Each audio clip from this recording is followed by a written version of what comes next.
Welcome to the Mystery and Horror Channel. Get ready for dark stories that will give you chills.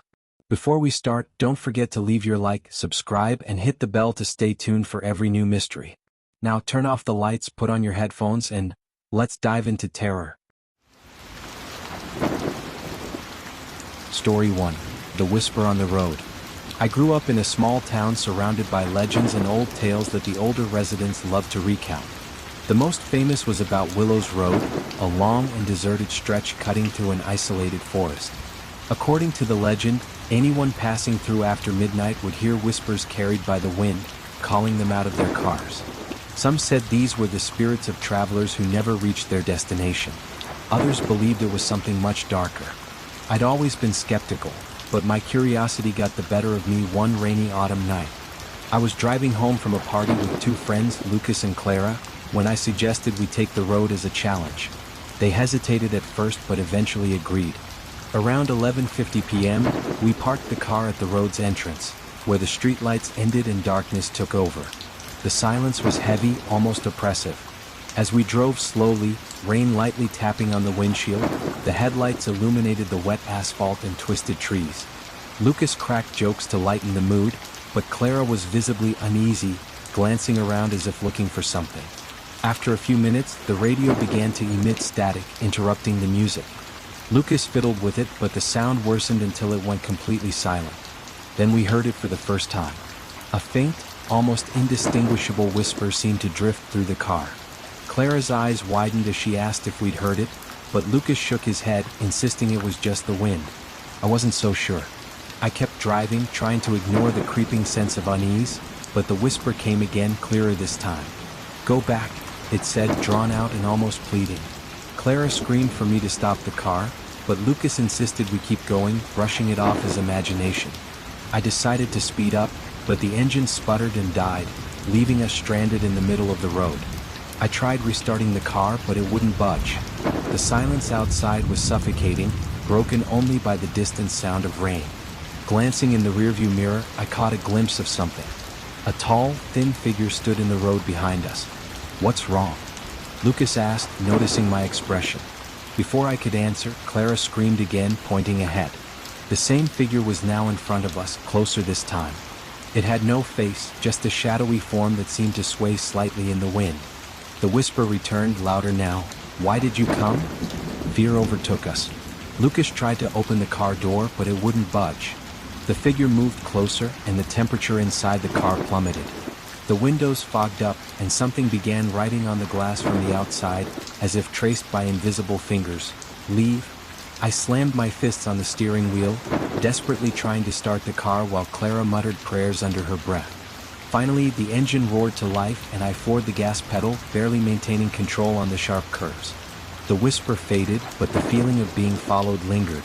We didn't stop until we were back in town, where the streetlights and familiar sounds brought some relief. Since that night, we've avoided talking about what happened, but we all know what we saw. Even now, when I think of Willows Road, I get chills. The older residents always said those who hear the whispers never forget, and now I believe them.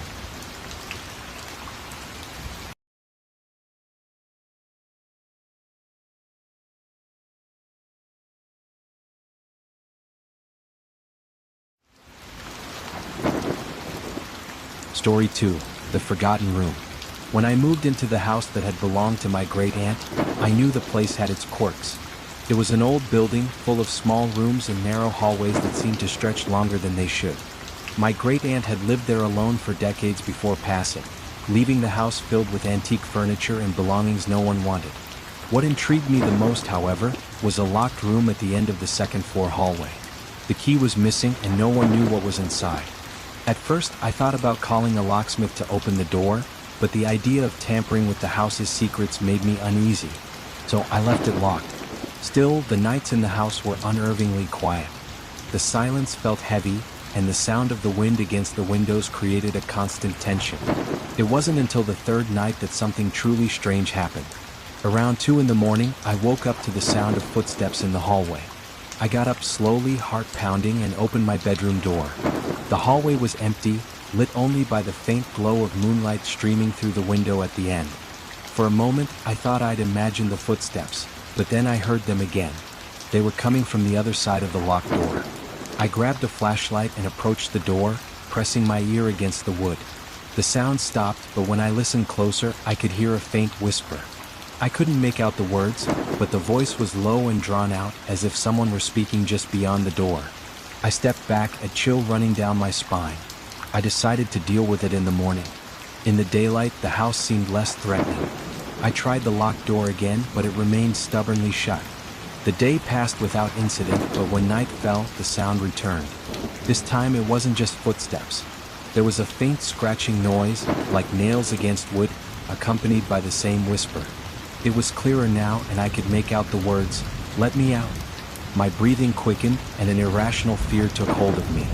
I couldn't sleep that night. I sat in the living room with all the lights on, waiting for the sun to rise. The next day, I decided I had to open that door. I found a local locksmith and asked for help. The man, an elderly gentleman, gave the door a strange look. "Are you sure you want to open this?" he asked. I nodded, and he began working on the lock. When the door finally opened, a strong smell of mold and something metallic wafted out. The room was small and empty, save for a chair in the center and an old mirror leaning against the wall. The mirror was covered in dust, and its wooden frame was worn and cracked. What caught my attention, however, were the marks on the floor around the chair, as if someone had dragged their feet repeatedly in that space. The locksmith quickly excused himself, muttering something about things that should stay locked. I stood there, staring at the mirror, which reflected the room with a slight distortion. As I moved closer, I noticed that the dust on the glass seemed to form a pattern, words written by unseen fingers. "You finally found me." I slammed the door shut and secured it with a new lock. Since then, I've avoided the hallway at night. But sometimes I still hear the whispers and scratching. And on nights when the moonlight is brightest, I swear I can see a faint glow under the door, as if something inside is still waiting.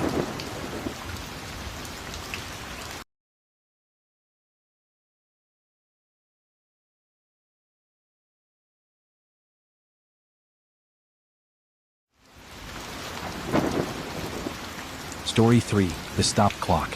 My grandfather was always a reserved man, and his house reflected that. It was a quiet place filled with antique furniture and a sense of melancholy. At the center of the living room stood a massive grandfather clock with a dark wooden frame intricately carved with detailed designs. As a child, I was mesmerized by the ticking sound and the steady sway of the pendulum. Yet, something about that clock always unsettled me. My grandfather would say it kept the time of the house, but he never explained what that meant. When he passed away, the house was left to me.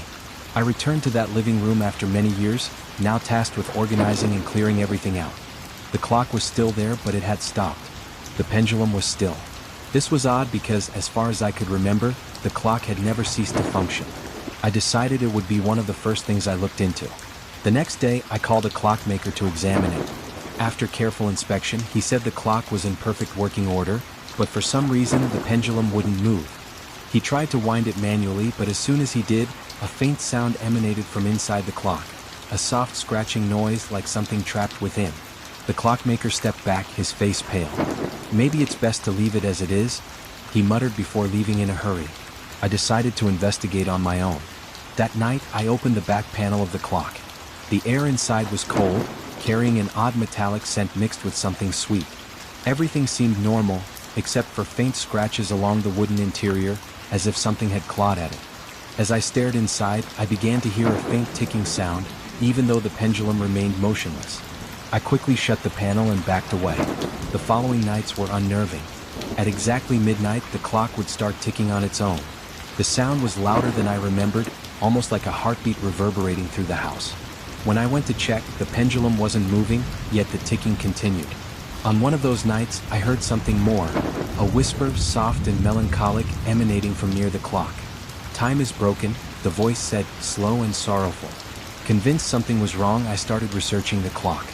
I discovered it was crafted by a 19th century artisan known for making unique pieces rumored to capture the time of the homes they inhabited. According to legend, the clock would absorb the energy of the house, and if left to stop, strange things would begin to occur. That night, I decided to stay awake and observe the clock at midnight. When the hands struck 12, the entire house seemed to grow colder. The ticking resumed, but this time it was faster, almost frantic. The pendulum began to move on its own, and a shadow appeared on the wall behind the clock, tall, thin, and indistinct. The voice returned louder now, "Time is trapped." The room lights flickered, and I felt a pressure in my chest as if the air around me was being sucked away. The clock abruptly stopped, and an overwhelming silence followed. When I looked again, the minute hand was moving backward, slowly but deliberately. I reached out to stop the pendulum, but as soon as my hand touched it, I felt something cold and sticky, like another hand gripping mine from inside the clock. The next day I decided the clock had to go. I called a removal service, but when the workers tried to lift it, the clock seemed unnaturally heavy. One of the men remarked, "It feels like it's carrying something." They eventually managed to take it away. Since the clock's removal, the house feels quieter, but not entirely at peace. Sometimes late at night, I still hear the faint sound of a pendulum swinging and the rhythmic ticking, as if the memory of the clock still lingers, holding on to the forgotten time of the house.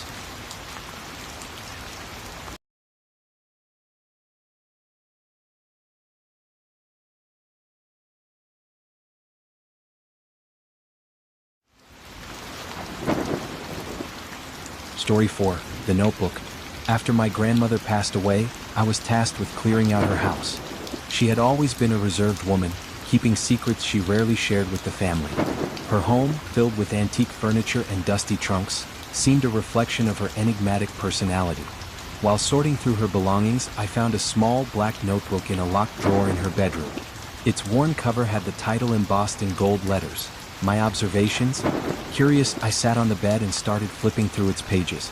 At first, it contained simple notes about daily life, like the time she had her tea or the weather that day. But as I read further, the entries became increasingly strange.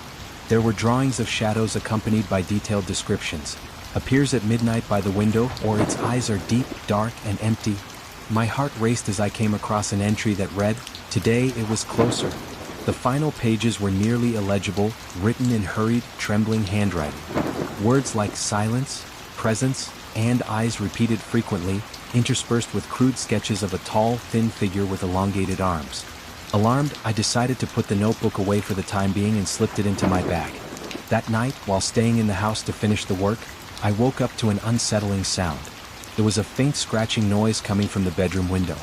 My heart pounded as I got up, opened the curtains, and peered outside. Nothing was there. The scratching persisted, now coming from the door to my room. With my phone's flashlight in hand, I approached and opened it, only to find an empty hallway. Returning to bed, I tried to dismiss the events as my imagination.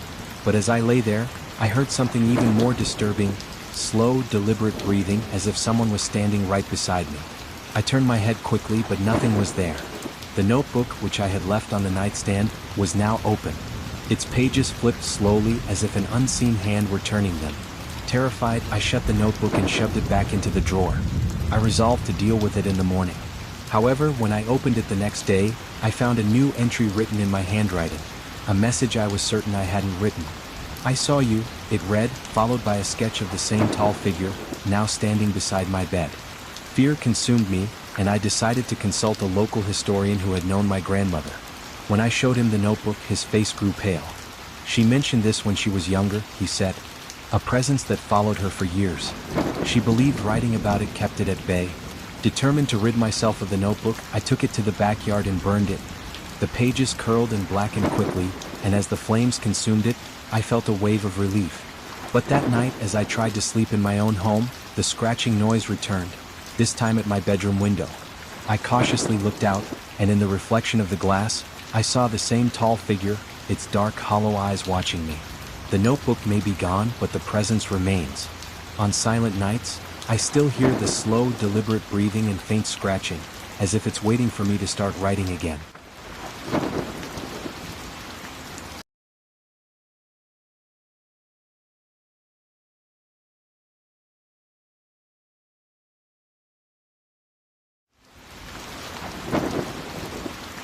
Story 5.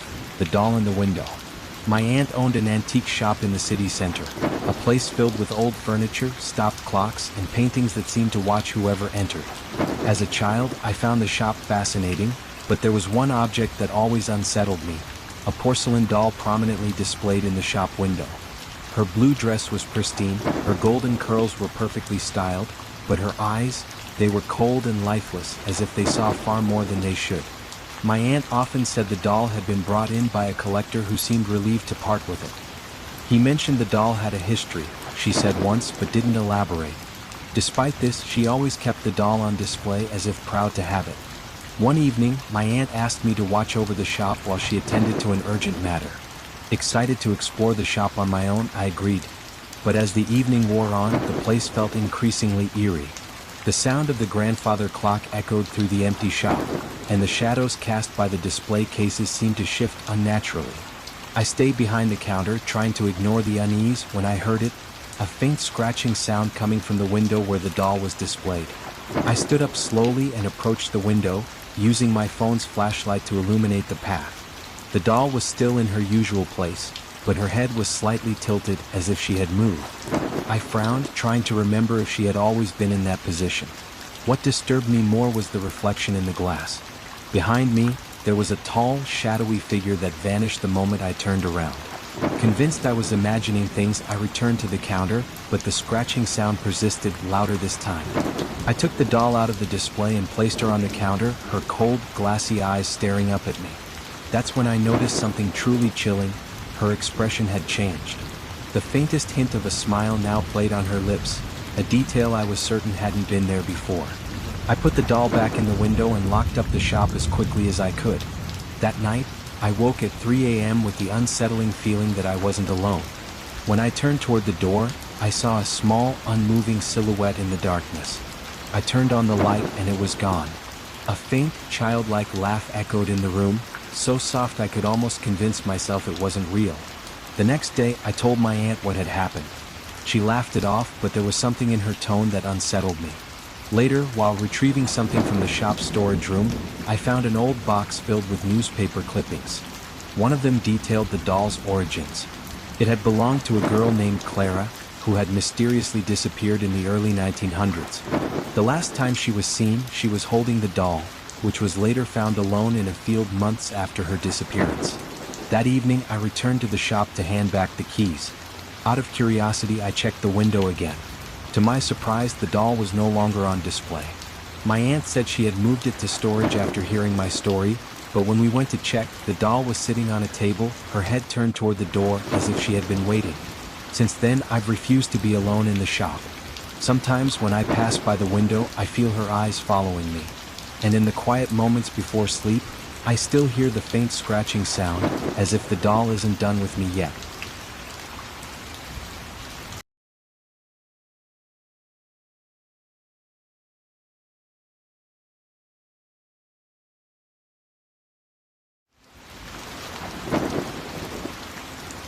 Story 6. The Forbidden Attic. When my father inherited an old family house in a secluded town, he decided it would become our weekend retreat. The house was massive, with 2 stories and an architecture reminiscent of the 19th century. From the moment I saw it, something about the place unsettled me. Maybe it was the heavy silence or the dust-covered windows that seemed to conceal long-forgotten secrets. I quickly noticed the attic was the most peculiar part of the house. During the move, my father mentioned the attic was locked and the key had been lost. He said it wasn't important and decided to ignore it. Yet the dark door at the end of the upstairs hallway seemed to call to me every time I passed it, as if it were watching. On the 3rd night we spent there, I woke to a faint, rhythmic sound, like something dragging itself across the ceiling. The thought that someone, or something, might be in the attic sent shivers down my spine. I tried to ignore it and go back to sleep, but the noise persisted, matching the unseen footsteps of someone pacing above. The next day, I resolved to investigate. I found a small metal hook in the basement that seemed like it might work as a makeshift key. Around 11 p.m., I waited until everyone was asleep and crept up to the 2nd floor. The attic door, which I hadn't paid close attention to before, was covered in scratches I hadn't noticed earlier. With trembling hands, I inserted the hook into the lock. With a loud click, the door creaked open. A musty smell of mildew and decay wafted out. I ascended the wooden stairs cautiously, shining my flashlight into the gloom. The attic was full of furniture covered in dusty sheets, old boxes, and a rocking chair positioned by the window. But what caught my attention was a large trunk in the corner, its chains removed but with faint marks where they once had been. As I approached, I heard a faint whisper as if coming from inside the trunk. My breath caught as I opened it. Inside was only an old doll and a letter. I picked up the letter, but as soon as I began reading, my flashlight flickered, and I heard the sound of wood creaking behind me. I spun around to see the rocking chair moving on its own. The letter's writing was hard to make out, but the few words I could read chilled me. Keep it contained. I bolted down the attic stairs, leaving the trunk open and the letter on the floor. I slammed the door shut and tried to lock it again, but it felt as though something was pressing against it from the other side. Finally, I secured the door and ran downstairs, shaking with fear. That night, the noise from the ceiling grew louder, accompanied by whispers and the faint sound of children laughing. The next morning, I told my father, but he laughed it off, saying I was letting the old house get to me. Determined to end the ordeal, I called a priest to bless the house. When he arrived, he seemed uneasy and refused to even approach the attic. Some doors are better left unopened, he warned. Since then, the attic has remained locked, but the sense that something is up there hasn't left. Sometimes I hear the rocking chair creaking and the whispers seem to call my name. On the quietest nights, the laughter echoes through the house, and I'm certain it's coming from the attic, where something waits, eager to be freed once more.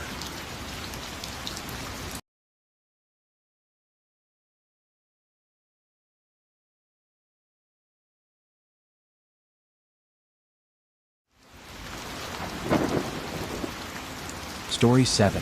The music from the basement. When I moved into an old apartment in the city center, I knew the building had a long history. It was an imposing structure, with marble staircases and ornate details that seemed to belong to another era. My apartment was on the top floor, but there was something about the building's basement that intrigued me. It was a space that residents rarely visited, used only to store forgotten items. Yet, on the quietest nights, I could hear soft music coming from there. It sounded like a piano, playing a melancholy melody that echoed through the building's walls. At first, I assumed someone was using the basement as a music studio. But my curiosity grew when I asked the superintendent about it, and he gave me a grim look. "There's no piano down there," he said flatly. "No one's been in the basement for years. If you hear something, don't go looking for it." Naturally, I couldn't resist. One night, around midnight, when the music returned, I decided to investigate. I grabbed a flashlight and followed the sound to the heavy door that led to the basement. The hallway was cold, and the air smelled of dampness and mold. I pushed the door open, and it creaked loudly as though protesting my intrusion. The melody became clearer, a haunting tune that seemed to pull me forward with each note. The basement was vast, lined with rows of boxes and furniture draped in dusty sheets. My flashlight barely illuminated the space, casting long shadows that seemed to shift as I moved. I followed the music to a corner of the basement where an old piano stood, covered in dust. The keys were moving on their own, playing the eerie tune without a visible player. A chill ran down my spine, but I stepped closer, unable to look away. The moment I reached the piano, the music stopped abruptly, and the room fell into an oppressive silence. Before I could react, I felt a cold draft brush past me, and the piano bench creaked as if someone had just stood up. I froze, but the strange pull of the piano kept me rooted. On the stand was a sheet of music, open to a song I didn't recognize. The notes were clear, but the title scrawled at the top made my stomach drop. "The music never ends." As I reached to close the sheet, a whisper came from behind me. "Why did you come?" I spun around, my flashlight darting through the shadows. There was no one there, but the faint sound of footsteps began to echo in the basement. My flashlight flickered, and for a brief moment, I saw a figure in the corner, a man dressed in old-fashioned clothes with a vacant expression. He seemed to stare at me before fading into the darkness. I bolted for the stairs, slamming the basement door shut behind me. But as I reached the safety of my apartment, the music started again, louder and more insistent, as if it were following me. That night I couldn't sleep. The melody played faintly through my walls, taunting me. The next day, I told the superintendent what had happened. His face grew pale and he shook his head. "Years ago, there was a pianist who lived here," he said quietly.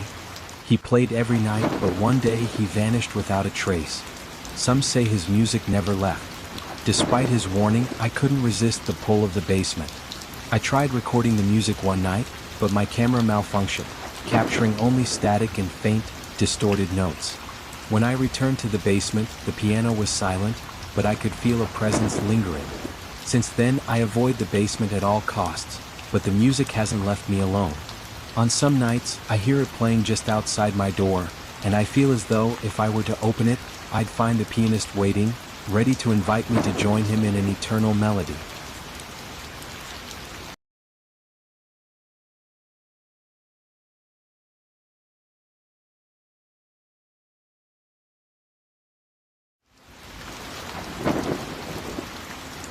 Story 8. The Painting on the Wall. When I inherited my grandparents' house, I didn't expect to find so many old objects and peculiarities.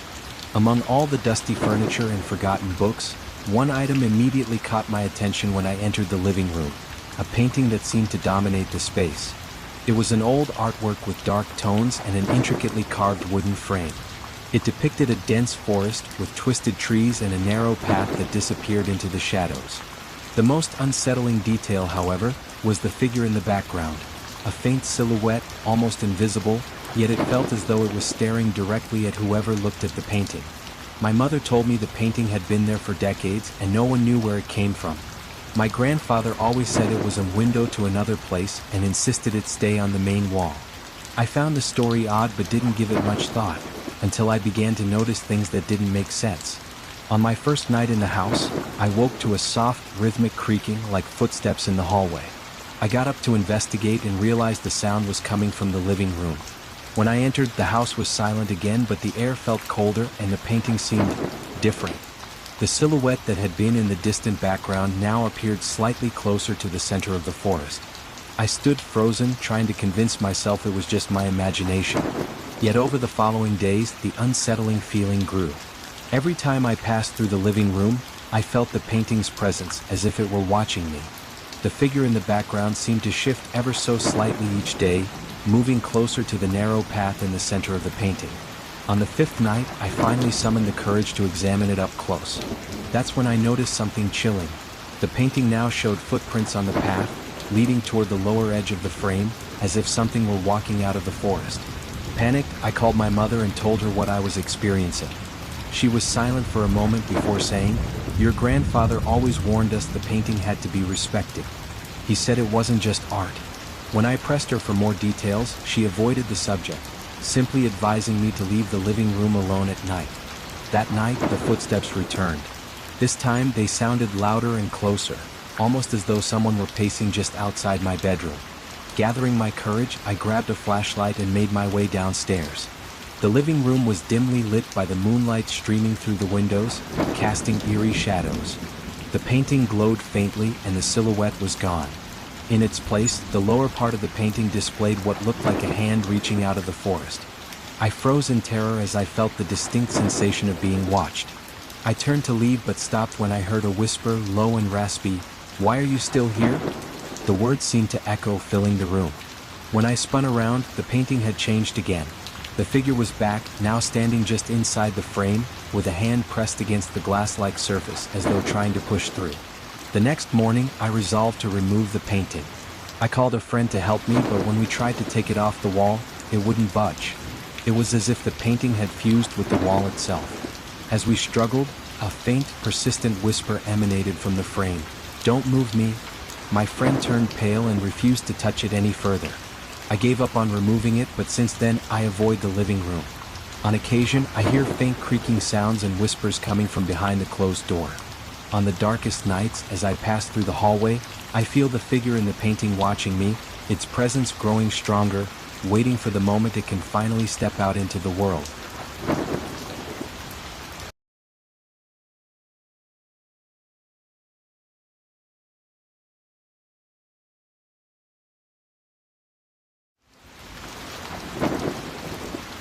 Story 9.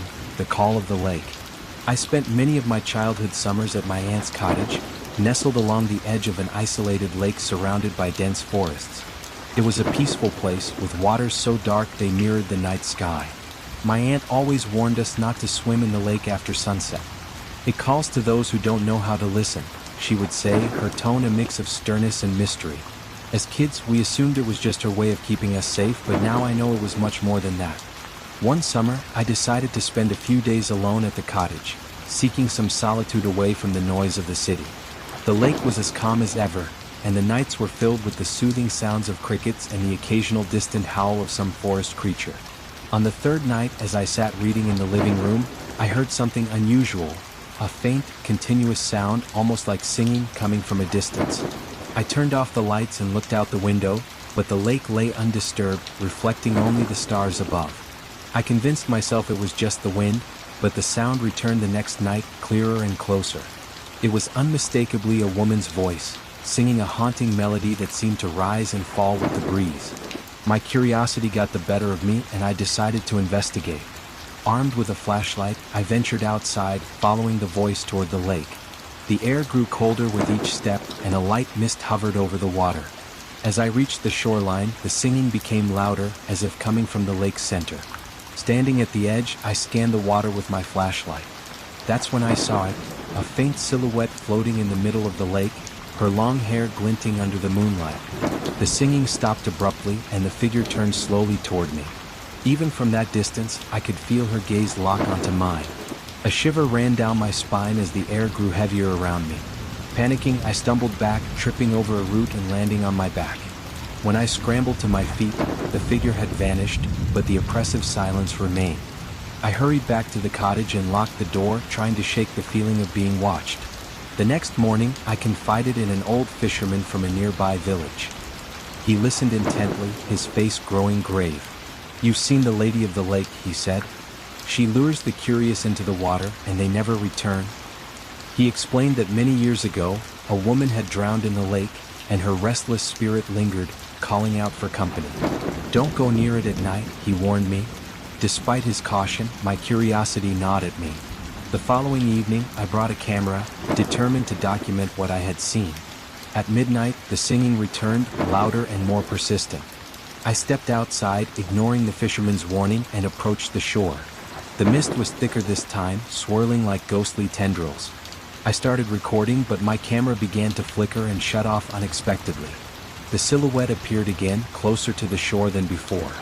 Her hair floated around her as if underwater, and her silver eyes glimmered unnaturally in the moonlight.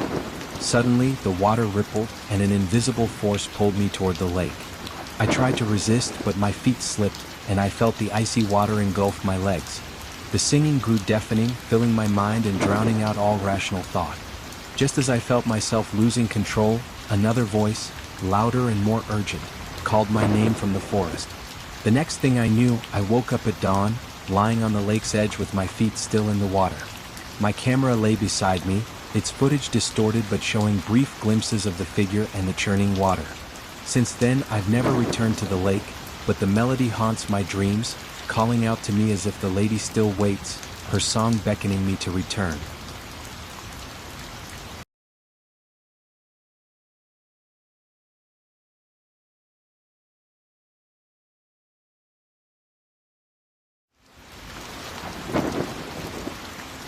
Story 10.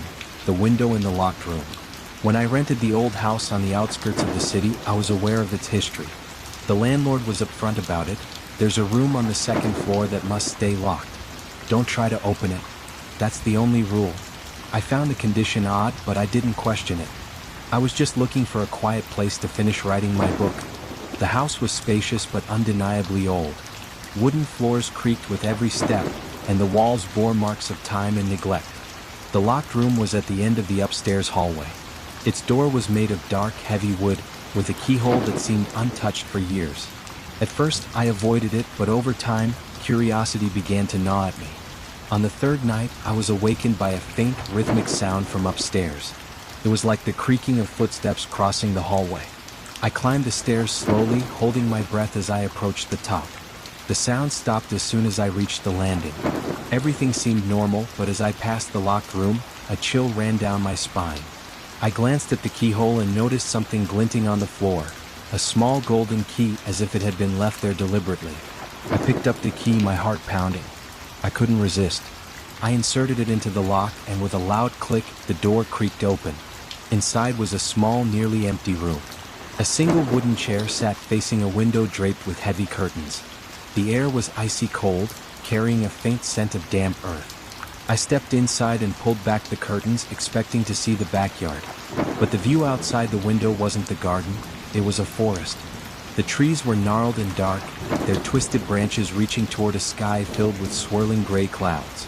The scene felt unreal, like looking into another world. Then something moved among the trees. A tall, shadowy figure with unnaturally long limbs emerged, walking deliberately toward the window. I froze, unable to tear my gaze away. As it drew closer, its shape became more defined, but its face remained a blur, its features obscured as though hidden behind a veil of shadow. I tried to shut the curtains, but they wouldn't budge. The figure stopped just outside the glass, its head tilting as if examining me. A faint whisper filled the air, low and rasping. "You open the way." I stumbled back, slamming the door shut and locking it behind me. My heart raced as I retreated to my bedroom, but sleep eluded me. The house felt colder, and the sound of footsteps echoed faintly in the hall. The next day, I called the landlord to confront him about the room. He sighed heavily before answering. "You went inside, didn't you? I told you not to. That window doesn't face the garden. It's not supposed to be opened." He explained that the room had always been peculiar. Decades ago, the original owner of the house disappeared without a trace after claiming to have seen another world through that window. "Whatever is on the other side," the landlord warned, "it doesn't belong here. And now, neither does it belong just there." I wanted to leave immediately, but something held me back. That night, the rhythmic creaking returned, louder and closer. I locked my bedroom door, but it didn't help. At midnight, the door handle rattled violently, and a low whisper seeped through the wood. "Let me in."